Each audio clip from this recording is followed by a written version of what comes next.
Salut à tous les amis, j'espère que vous allez bien. Cette semaine, j'essaye le nouveau Hyundai Tucson. C'est la 4e génération du SUV sud-coréen avec des options, vous allez voir, super modernes et très technologiques, comme celle-ci par exemple, qui permet à distance de faire avancer et reculer la voiture. Regardez plutôt. Regardez, il avance tout seul. Là, j'arrête et je peux le faire reculer de la même manière. Regardez ça un peu. Dans cette vidéo, bien sûr, comme à chaque fois, je vais vous présenter ses caractéristiques extérieures, intérieures, je vous parlerai de prix et je vous donnerai enfin mon avis sur son comportement routier et je vous donnerai tout à la fin de cette vidéo ses défauts mais aussi ses qualités. Allez, c'est parti. Surtout sur YouTube, vous vous abonnez et activez la cloche de notification. Je diffuse un essai détaillé chaque vendredi à 17 h. Avant de commencer cet essai, je voulais partager avec vous une offre en location longue durée. Vous savez que je n'ai pas l'habitude de vous proposer des offres en location longue durée pas intéressantes, vous commencez à me connaître. Mais alors celle-ci, elle est vraiment basse, vraiment basse. J'essaye la version hybride 230 chevaux, non rechargeable. En version créative, c'est la finition en dessous de celle que je vous présente. Sur 25 mois, sans apport, avec 15 000 km par an, il sort à 299 € TTC par mois. Sans apport, avec entretien et garantie perte financière qui sont inclus dans le financement. Moins de 300 € par mois, je ne sais pas si vous imaginez. Et la version exécutive que je vous présente aujourd'hui, là on est clairement dans une finition haut de gamme avec des jantes de 19 pouces, une sellerie en cuir, des sièges avant chauffants, ventilés, électriques, un toit ouvrant panoramique, un régulateur de vitesse adaptatif. Là, il sort à 339 € TTC par mois, sans apport et sur la même période de 25 mois. C'est une offre qui est réservée uniquement aux professionnels et aux professions libérales. Je n'ai pas pu vous négocier cette offre pour les particuliers, malheureusement, car vous le savez, il y a des différences de prix entre les professionnels et les particuliers qui sont considérables, tout simplement, car les réductions qui sont consenties pour les entreprises et les professionnels sont plus importantes que pour les particuliers. Donc, cette offre est réservée pour les pros et les professions libérales. Je tiens à vous le repréciser. Donc si ça vous intéresse de prendre ce véhicule en location longue durée, cliquez sur le lien que je vous ai mis en dessous de la vidéo, remplissez le formulaire correctement, c'est vraiment très important. Et ensuite, notre équipe commerciale vous répondra dans les plus brefs délais. À ce tarif-là, on a vérifié sur Internet avec toute l'équipe, on n'a pas trouvé moins cher sur Internet. Donc mettez-moi en commentaire si vous arriverez à trouver un équivalent de ce Tucson en version exécutive, par exemple celle que je vous présente aujourd'hui, pour moins de 340 € par mois sans apport. À mon avis, vous n'allez pas trouver grand-chose. Vous me direz ça en commentaire de la vidéo YouTube. Maintenant, je vais vous présenter tout l'extérieur de ce véhicule et c'est parti, on va commencer par l'avant. Sachez que le Tucson, c'est le SUV compact étranger le plus vendu en France depuis le 1er janvier 2021, avec près de 6000 immatriculations à date. C'est juste considérable et vous allez vite comprendre pourquoi. Donc sur cette face avant, on va commencer par le pare-brise athermique de série, avec tout en haut du pare-brise une caméra qui permet d'utiliser ce système de lecture des panneaux de signalisation. Capot moteur assez agressif avec ses 4 lignes longitudinales qui se terminent sur cette calandre très atypique et surtout novatrice. C'est ce qu'on appelle la calandre Parametrics Dynamics qui permet en fait d'avoir un prolongement de la calandre dans les feux. Donc on confond les feux avec la calandre, ça c'est une première mondiale, c'est ce qu'on appelle les feux à effet miroir. On a bien sûr des feux de route qui sont automatiques et qui sont dynamiques en virage. Les feux bi-LED sont disponibles et de série à partir de la finition créative. En dessous du logo Hyundai, une caméra qui permet d'utiliser ce système de caméra à 360 degrés avec la vue aérienne.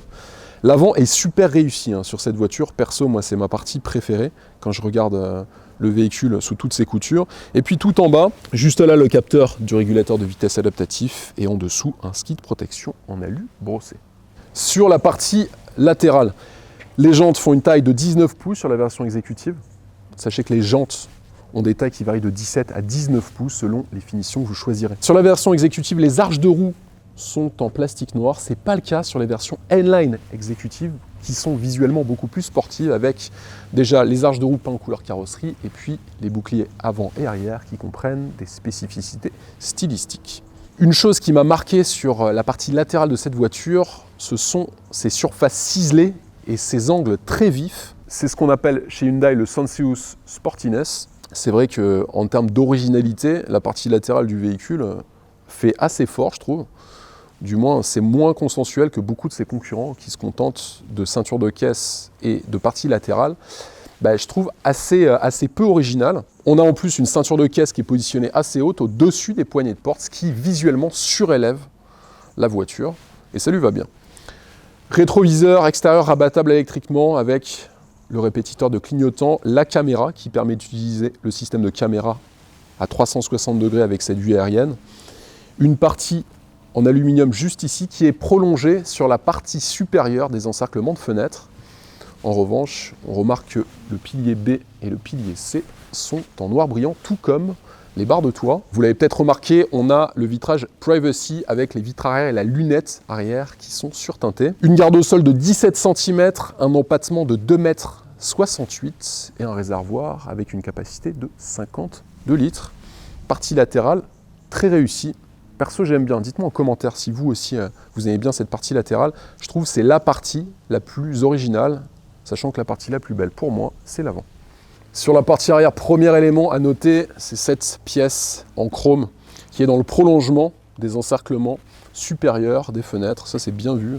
Et puis, ça épouse bien la forme de la lunette arrière et de ce béquet qui est assez proéminent avec le troisième feu stop. Et caché à l'intérieur de ce béquet, on a l'essuie-glace de la lunette arrière. Ça, c'est bien vu et visuellement, ça s'intègre parfaitement sur la partie arrière de la voiture.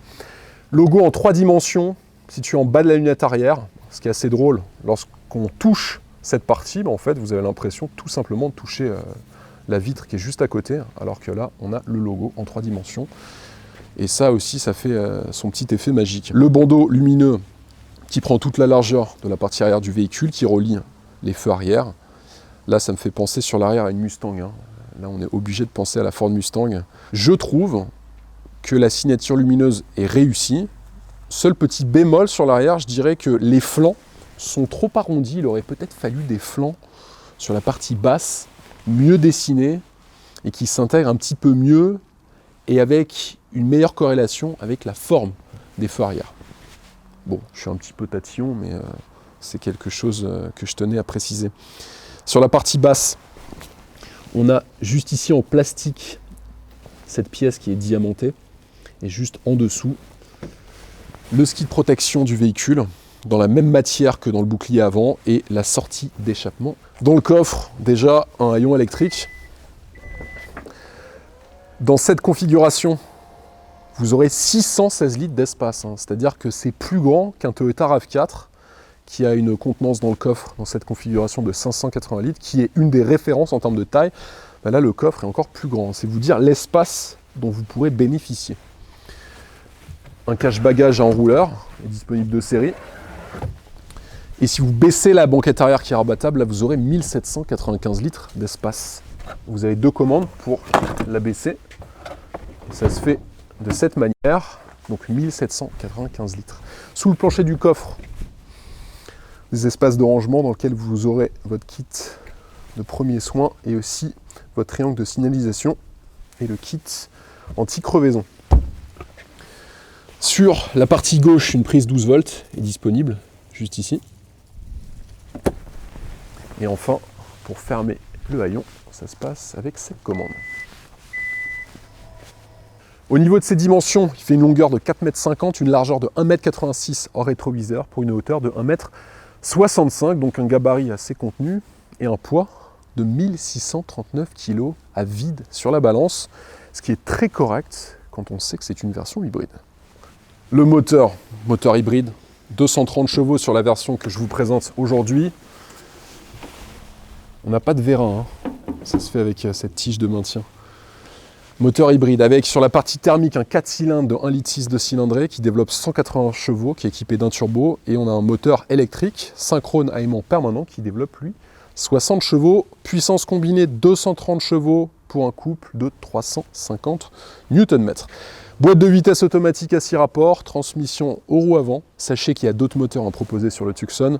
Vous avez aussi un diesel de 136 chevaux, un essence de 150 chevaux et un hybride rechargeable de 265 chevaux. Cette version hybride que je vous présente aujourd'hui, avec son moteur de 230 chevaux, n'est pas rechargeable. Je tiens à vous le préciser. Donc vous n'aurez pas besoin de brancher votre Tucson lorsque vous êtes chez vous, par exemple. Au niveau des performances 0 à 100 km/h battues en 8 secondes seulement, Vmax 193 km/h, ce qui est bien suffisant sur nos routes françaises, limité à 130 km/h, je vous le rappelle.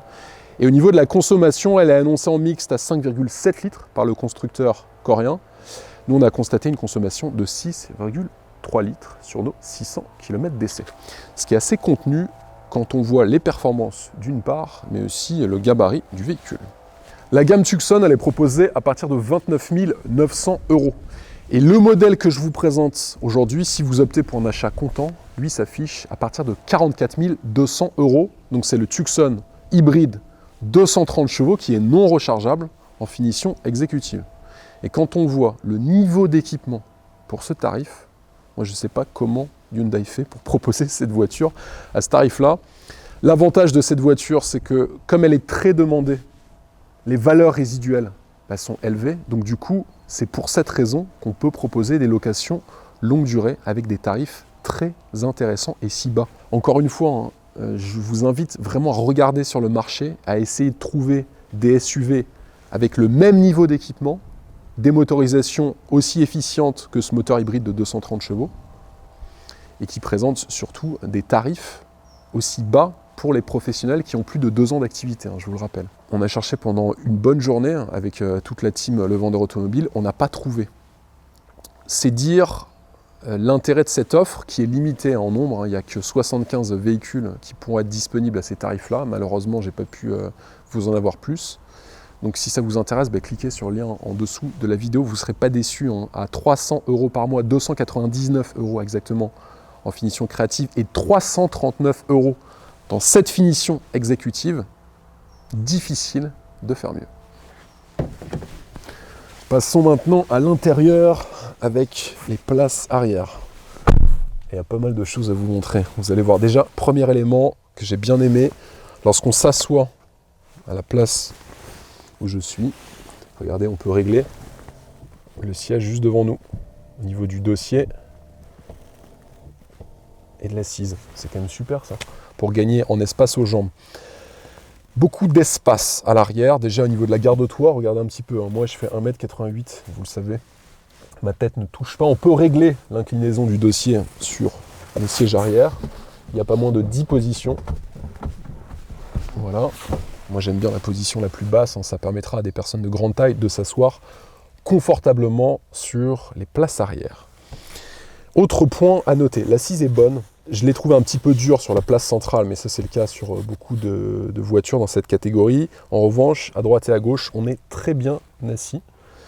Et on peut facilement envisager des trajets au long cours. Les appuis-têtes tombent en plus très bien au niveau de la tête. Moi, ça tombe pile au niveau de ma nuque, donc ça me permet de m'endormir facilement. Très grand puits de lumière avec ce toit ouvrant panoramique qui est de série sur la version exécutive que je vous présente aujourd'hui. Sachez qu'il coûte 990 € sur les finitions créatives et N-Line exécutive. Des poches aumônières dans les sièges avant, des buses d'aération qui sont orientables avec le réglage de la température avec ces commandes juste ici.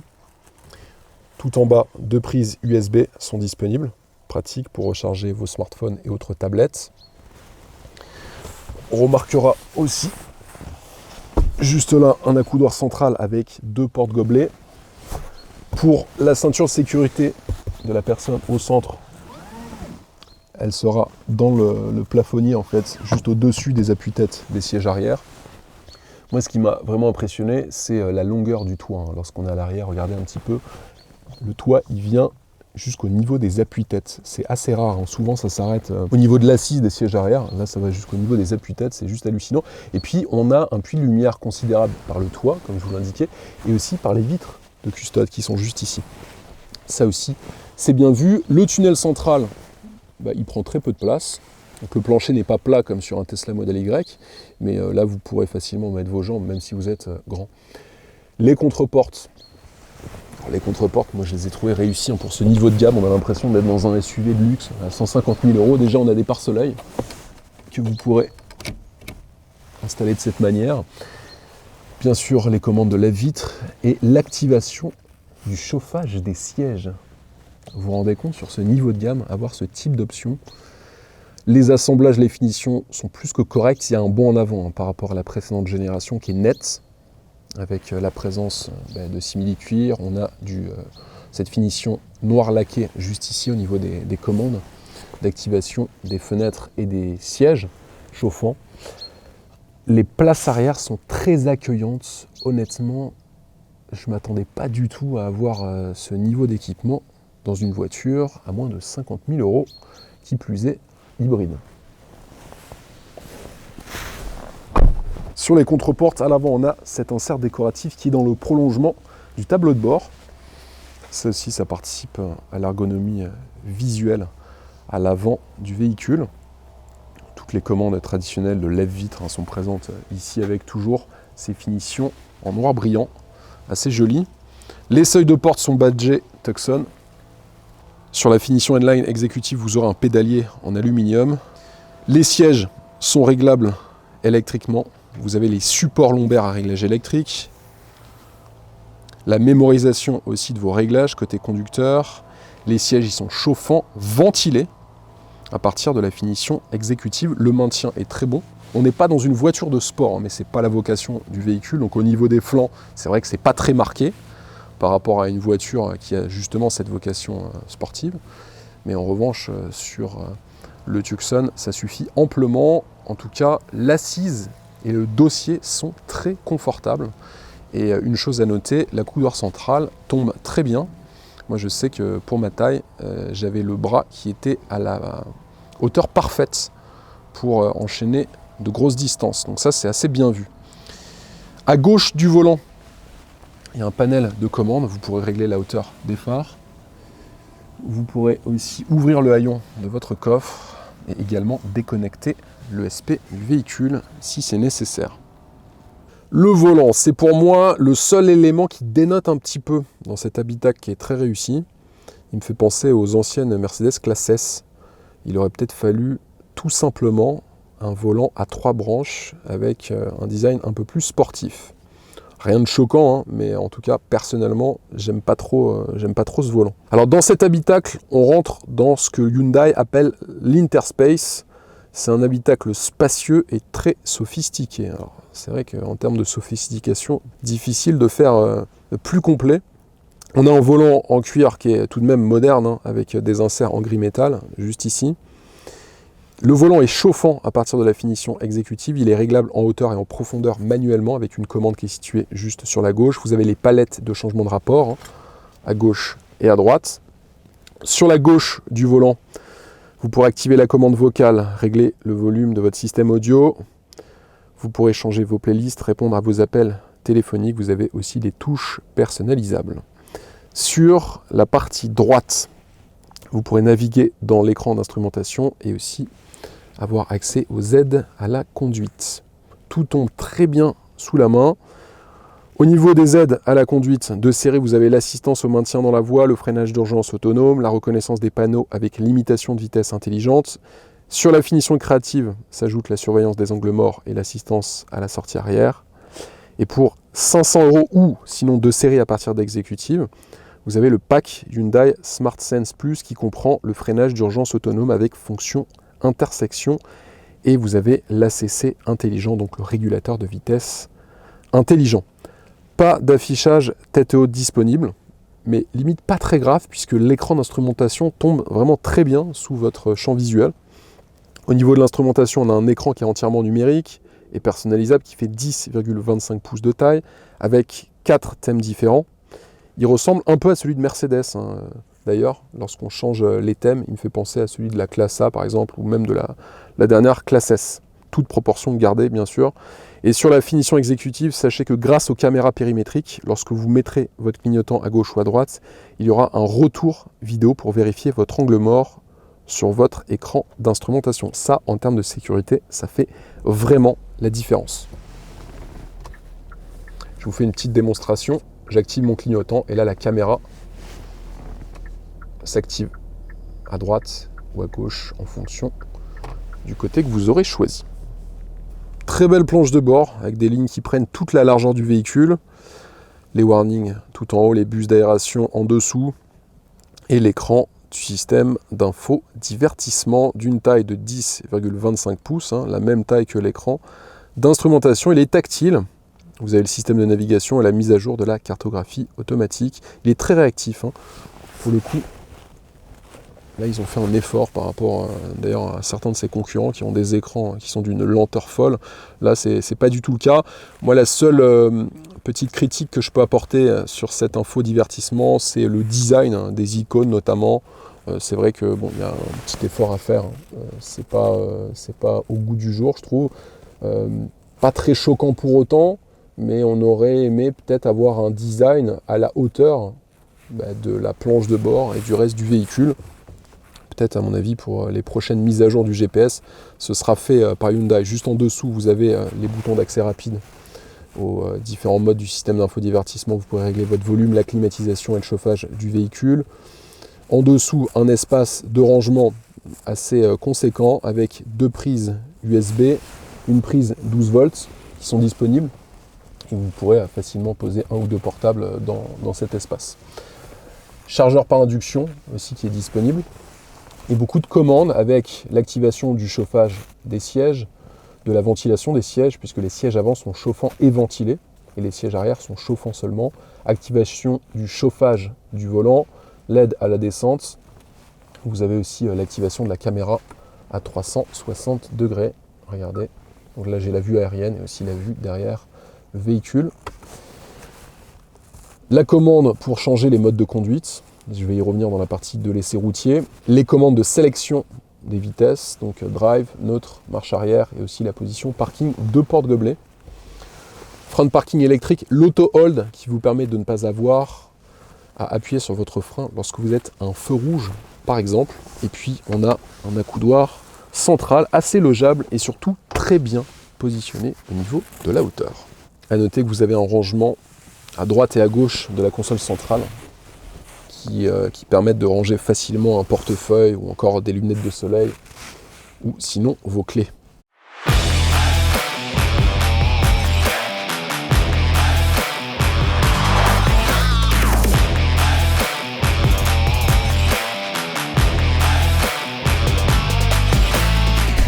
Place maintenant à l'essai routier. Je vais commencer par vous parler de ces suspensions. On a des suspensions avec un schéma assez classique, suspension de type McPherson à l'avant, un essieu multibras sur l'arrière. Ce que j'ai noté, c'est que dans cette version exécutive de série, la suspension sur chaussée fortement dégradée avec beaucoup d'aspérité, de défauts sur la chaussée, la suspension peut s'avérer un petit peu ferme.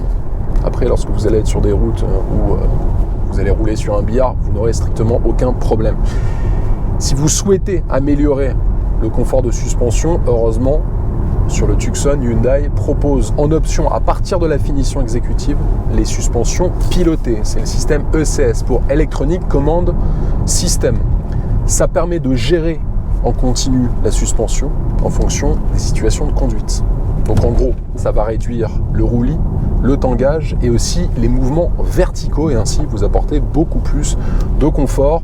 Je dirais que ceux qui ont l'habitude de rouler sur des axes assez larges avec des routes en bon état, ce ne sera pas nécessaire d'opter pour cette option. En revanche, pour ceux qui souhaitent évoluer dans des endroits avec des petites routes départementales avec beaucoup de défauts sur la chaussée, c'est une option qui n'est pas très chère et ça peut vraiment augmenter et améliorer grandement votre confort de conduite.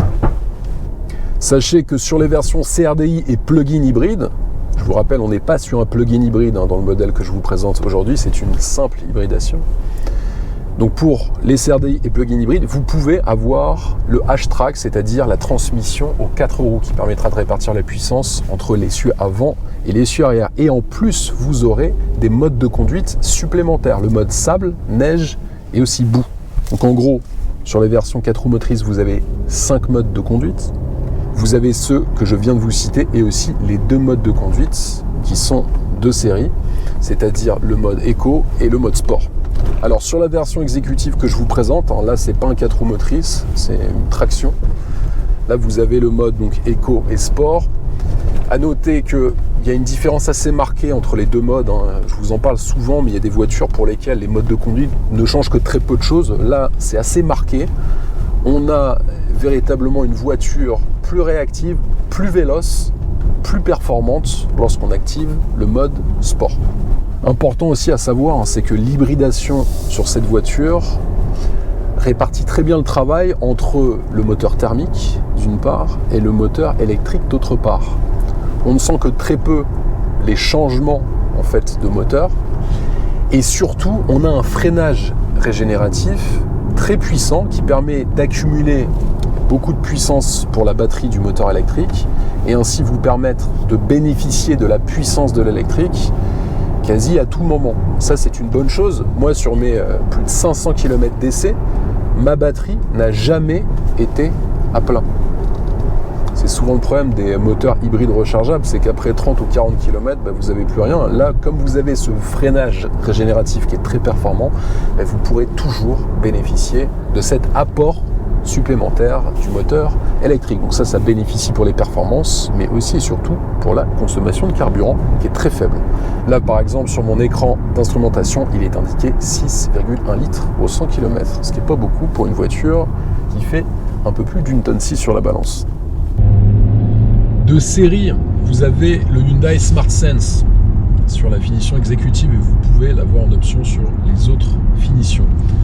Il comprend notamment l'assistance active à la conduite sur autoroute. Vous avez le freinage d'urgence autonome et aussi le régulateur de vitesse adaptatif intelligent qui va vous permettre, en fonction de la vitesse des voitures qui se situent devant vous, d'adapter le rythme et la vitesse de votre véhicule.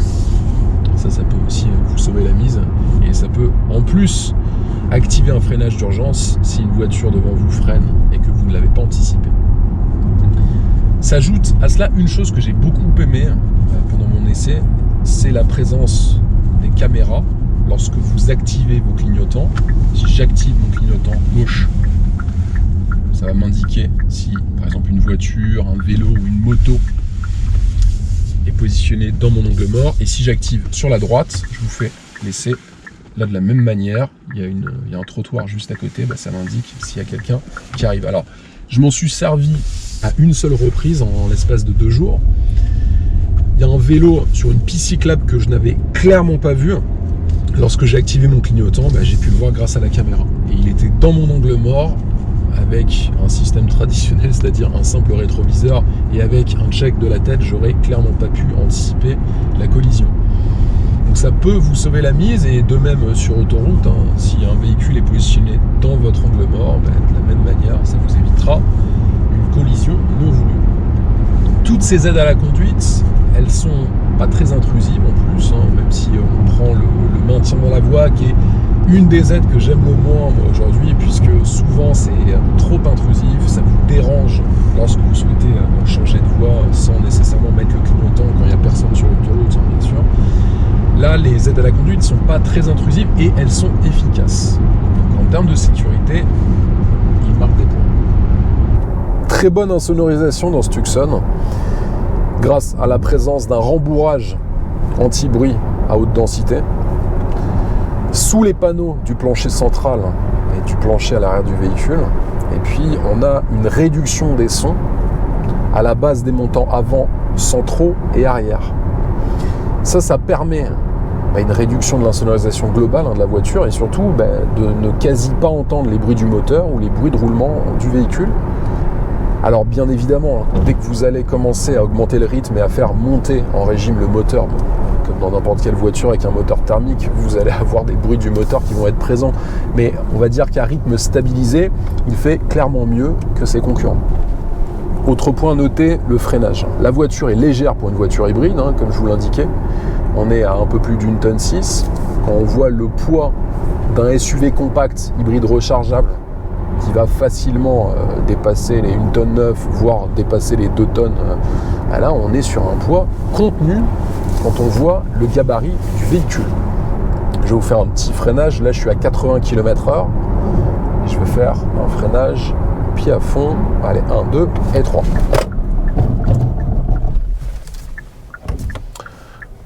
On a en plus les warnings qui indiquent aux voitures juste derrière nous qu'un freinage assez significatif vient d'être produit par le conducteur de la voiture de devant.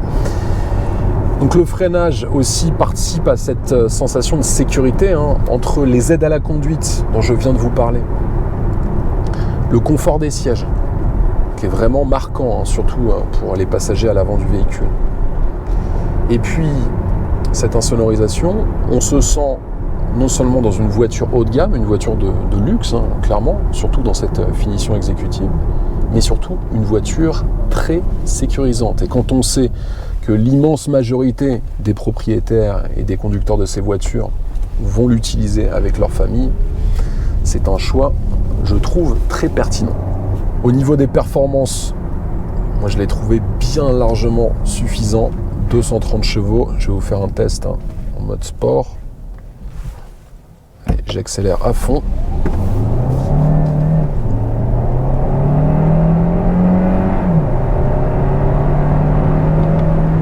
0 à 100 en 8 secondes, je vous le rappelle, vitesse max 193 km/h. Là n'est pas la vocation de la voiture, bien sûr. Ça va être transporter une famille dans un confort royal. Et c'est sur ce point qu'elle fera la différence par rapport à ses concurrents. Mais le moteur est tout de même bien largement suffisant pour doubler, pour accélérer au péage, vous sortir d'une situation un petit peu complexe. La voiture présente une véritable vivacité à la conduite. Pas de vocation sportive, encore une fois, de ce Tucson hybride de 230 chevaux non rechargeable. Mais en tout cas, une voiture avec une puissance qui est largement suffisante pour sa vocation première, c'est-à-dire une vocation familiale. Un SUV compact qui présente donc beaucoup d'avantages, entre ses technologies, ses éléments de sécurité, son équipement pléthorique, les technologies embarquées, sa consommation faible et ses tarifs en location longue durée. Le Tucson frôle le sans faute. Je dirais que ses seuls petits défauts se situent sur chaussée très dégradée, encore une fois, parce que sur chaussée comme par exemple la route sur laquelle je me trouve, difficile de mettre en défaut son amortissement et ses suspensions. C'est vraiment sur chaussée très dégradée que vous verrez une petite différence.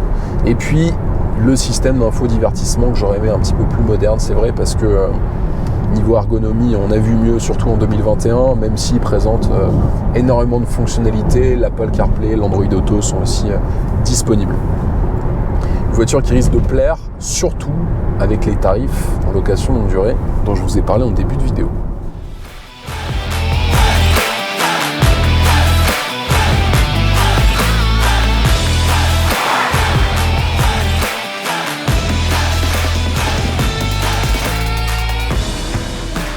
Il faut maintenant conclure l'essai de ce nouveau Hyundai Tucson. Ce que j'ai retenu parmi ses défauts, c'est une ergonomie du système d'infodivertissement que j'aurais aimé plus moderne, un amortissement ferme sur chaussée très dégradé, et enfin un prix pour les finitions les plus haut de gamme qui dépassent les 40 000 €, malheureusement. Heureusement, je vous rassure, il a beaucoup de qualité. Déjà, un équipement de série pléthorique, surtout dans les finitions les plus hautes, comme la finition que je vous présente aujourd'hui, l'exécutive. Une habitabilité très généreuse, aussi bien à l'avant qu'à l'arrière du véhicule, un confort d'assise excellent, et puis une consommation réduite pour ce niveau de gamme. Et enfin, et pour finir, un tarif en location longue durée pour les professionnels et les professions libérales juste imbattable, à 299 € par mois pour la finition créative et 339 € TTC par mois sans apport pour la finition exécutive que je vous ai présentée dans cette vidéo. D'ailleurs, si ça vous intéresse, cliquez sur le lien que je vous ai mis en dessous de la vidéo, remplissez le formulaire jusqu'au bout et ensuite vous serez recontacté dans les plus brefs délais. Sur YouTube, c'est chaque vendredi à 17 h, je vous présente un essai détaillé. Donc abonnez-vous les amis et activez la cloche de notification. Pareil sur notre compte Instagram, Le Vendeur Automobile. Et moi je vous dis à la semaine prochaine. Allez, ciao!